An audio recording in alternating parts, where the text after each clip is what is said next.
খেলা জুমা ক্ষীর হয়ে গেছে। যারা জোটের শরিকদেরকে দেওয়া কথা রাখতে পারে না, তারা বাংলাদেশের সাধারণ জনগণকে কথা দিয়ে কিভাবে কথা রাখবে, দেশ ইনসাফের দিকে নিয়ে যাবে কেমনে? জোটের শরিকদের সাথেই তো তারা ইনসাফ করতেছে না। একবারে প্রমাণ সহ মুখোশ খুইলা দিমো। আমি কই নাই, জাতীয় গণমাধ্যম এই যে সমকাল পত্রিকায় প্রকাশ হয়েছে এবং একই সাথে অনলাইন পোর্টালেও প্রকাশ হয়েছে, কিন্তু ভাইরাল হয় নাই। আর কেন ভাইরাল হয় নাই সেটা আমার মেলাগুলা ভিডিও করছি। তো আপনাকে উচিত হবে ভিডিওটা ভাইরাল করে দেওয়ার। ডিসক্রিপশন বক্সে আমার ফেসবুক পেজ দেওয়া আছে, ইউটিউবে লাইক কমেন্ট করবেন, যত পারেন শেয়ার করে দিবেন, ঠিক আছে? এই যে জামাতি ইসলাম নিজেদেরকে আল্লাহর দল, ইনসাফের দল বলতেছে, কিন্তু তাদের সাথে যেই শরিক দলগুলো জোট হয়েছে তাদের সাথে চলতেছে বেইনসাফি। হ্যাঁ, ঠিক আছে। মোটামুটি 17টা আসনে একবারে ভূমিধস পরাজয়ের দিকে জামাত এবং জামাতের শরিক দলগুলো। হ্যাঁ, কি ঘটনা ঘটছে সেটা কইতাছি। পত্রিকার নিউজটা যদি পইরা থাকেন তাহলে তো বুঝবার পারবেন, আর যদি না পইরা থাকেন আমি খোলামেলা করে বুঝা দিচ্ছি, ঠিক আছে? এই যে জামাত শিবির যে নির্বাচনী জোট করেছে 11 দল মিলে, আগে 8 দল ছিল, পরে 10 দল, তারপরে 11 দল হয়েছে। এই দলগুলোকে শর্ত দিয়েছিল যে যেখানে যত আসন চাইবেন দিয়ে দিব, ঠিক আছে, কোনো সমস্যা নাই, আমার নেতাকর্মীরা তোমাদেরকে সাপোর্ট করবে, জামাতে ইসলাম কইছে আর কি। তো যখন জোট হয়ে গেছে তখন এক এক করে বাঁশ দিচ্ছে, বাঁশ, ঠিক আছে। তবে জোটের শরিক যারা আছে তারাও কিন্তু কম চালাক না, তারাও বাঁশ দিচ্ছে। একবারে চেল চেলায় বুঝে যাবেন, দেখেন কিভাবে বাঁশ দিচ্ছে। একটাই কথা, ইনসাফের রাজনীতি করবার যাইয়া জোটের সাথেই বেইনসাফি করতেছে, ঠিক আছে? পত্রিকায় প্রকাশ হয়েছে যেটা, সেটা কয়ে লই আগে, তারপরে জামাতের আরো কিছু মুখোশ খুলে দিতাছি। পত্রিকায় প্রকাশ হয়েছে জামাত যে জোট করেছে, এই জোট সারা বাংলাদেশে 299টা প্রার্থী দিছে আর কি, এমপি ক্যান্ডিডেট। তো 300-র মধ্যে 299 দেওয়ার কারণ হয়তো আপনারা অনেকেই জানেন।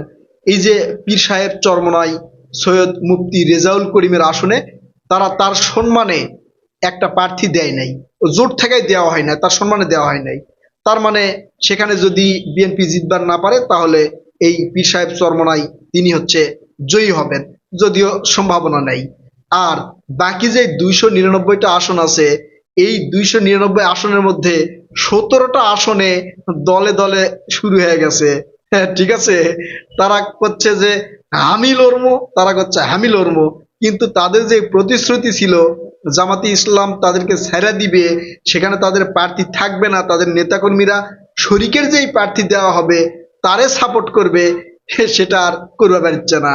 জামাতে ইসলামের 7জন প্রার্থী শরিকদের ছাড়া দেওয়া আসনে প্রার্থিতা করতেছে এবং বেশ কিছু আসনে তারা এখন পর্যন্ত প্রচারণা চালাচ্ছে। 2টা আসনে জামাত এই যে ইসিরে চিঠি দিছে আর কি নির্বাচন কমিশনরে, যে এই 2 আসনে যেন দাঁড়িপাল্লা প্রতীক না থাকে। তো ওখানকার জন্য কি আলাদা ব্যালট তৈরি করবে ইসি? হ্যাঁ, করবে কিনা সেটা পরে দেখা যাবে। হ্যাঁ, ঠিক আছে। আর করলে সেটা সঠিক নিয়ম হবে কিনা, যাই হোক, ওই প্রার্থীরা তো বলে নাই যে আমাদের এই ব্যালট দেন না।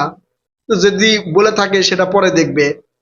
এখন জামাত যেখানে এই 7টা প্রার্থীতা বাতিল করে নাই, সেখানে কি ঘটবে? ওখানে এনসিপি আছে, খেলাফত মজলিস আছে, তারপরে আরো যারা আছে তারা তো ওখানেই স্বতন্ত্র হিসেবে লড়তেছে। তাহলে এই 7 আসনে জামাত কেন বেইনসাফি করলো এই জোটদের সাথে? ঠিক আছে। তো এই 17 আসনের 7 আসন যদি চলে যায়, বাকি থাকে আরো 10 আসন। ওই 10 আসনে জামাতকে টিক্কা দেওয়ার জন্য শরিক দলেরাও প্রার্থিতা বাতিল করে নাই, যে তোরা আমার সাথে বেইনসাফি করবি, আমরাও তো বেইনসাফির জন্য প্রস্তুত, ঠিক আছে। জামাত একটা কৌশল অবলম্বন করছিল যে এই সকল রাজনৈতিক দলের মানে শীর্ষ নেতা, মানে যারা জোট করেছে সে সকল শীর্ষ নেতাদের যে মানে প্রার্থিতা কিন্তু সেখান থেকে বাতিল করছে, তাদেরকে সাপোর্টও দিচ্ছে। কিন্তু যারা একটু নর্মাল কোয়ালিটির, ভাইরাল হয় নাই, হ্যাঁ, তাদের জায়গায় বাঁশ দিচ্ছে। মানে যেখানে মানে ইনসাফ করা দরকার সেখানে দেখাচ্ছে আমরা ইনসাফ করেছি, আর অন্য যেখানে ইনসাফ করা দরকার সেখানে মুখে কুলুপ দিয়া আছে, সেখানে কিন্তু কাজ করতেছে না। আমি এর আগে মেলা ভিডিও করছিলাম জামাতের সাথে যারা জোট করতেছে এরা হারে হারে টের পাবি জামাত আসলে এদের সাথে কি করবার চাচ্ছে। ভিডিওটা ভাইরাল করে দিয়েন, ঠিক আছে? এর আগে অনেকগুলো ভিডিও আপনারা দেখছেন, সেগুলোতে কিন্তু আমি বলছি যে জামাত একটা মুখোশ পরে আছে, সেই মুখোশ ফুটে উঠবে নির্বাচনের আগে। নির্বাচনের আর মাত্র 14 দিন বাকি আছে। এই 14 দিনে সেখানকার প্রার্থীতা বাতিল করবে কিভাবে, সমঝোতা করবে কিভাবে, আবার তাদেরকে তাদের নেতাকর্মীরা সাপোর্ট করবে কিভাবে। এর আগে নাটক দেখছেন না, আমার ভিডিওতে কইছি না যে এই প্রার্থীতা বাতিল নিয়ে তারা অনেকগুলা নাটক করছে, যে তাদের নেতাকর্মী নাকি তাদেরকে নির্বাচন কমিশন অফিসে যাবার দেয় নাই, এই জন্য প্রার্থীতা বাতিল করতে পারে নাই। তো এগুলো তো আমরা বুঝি, সাধারণ জনগণ বোঝে, ঠিক আছে? এখন এই যে জোট করছে ইনসাফের ভিত্তিতে, তো জোটের ভিতরে যখন বেইনসাফি শুরু হয়ে গেছে, হ্যাঁ, তখন সাধারণ জনগণ কি কবার লাগছে, ঠিক আছে? হ্যাঁ, এই সামনে অবশ্য কমও যে সাধারণ জনগণ কি করছে। এখন জামাত যে নির্বাচনী প্রতিশ্রুতিগুলো দিচ্ছে তার মধ্যে একটাই প্রতিশ্রুতি, আমরা ইনসাফের রাজনীতি করব, বাংলাদেশে ইনসাফ প্রতিষ্ঠা করব। ইনসাফ কি? সবাইকে সমান চোখে দেখা, তাই না? সবার সমান অধিকার হবি। তো এটা কি করা সম্ভব হবি? হ্যাঁ, করা সম্ভব হবি। এটা নিয়ে আমি আলাদা ইয়া করব আর কি, এপিসোড করব, সেটা আপনাদেরকে বুঝাই দিব আর কি। যদি সবাইকে সমান করবার চাই, তাহলে জামাতের এমপি প্রার্থী যেখানে থাকবে সেখানে তো জনগণ সবাই এমপি, তাই না? তো জনগণ যদি সবাই এমপি হয় তাহলে কি হবে সেটা তো বুঝতে পারছেন। তাহলে আল্লাহর যে নিয়ম সেটা কি হবে, যাক এটা নিয়ে অন্য বিষয়, ওটা নিয়ে আলাদা এপিসোড হবে। এখন জামাত নির্বাচনী প্রচারণায় যেয়ে কোনো ধরনের আর প্রতিশ্রুতি দিতে পারতেছে না।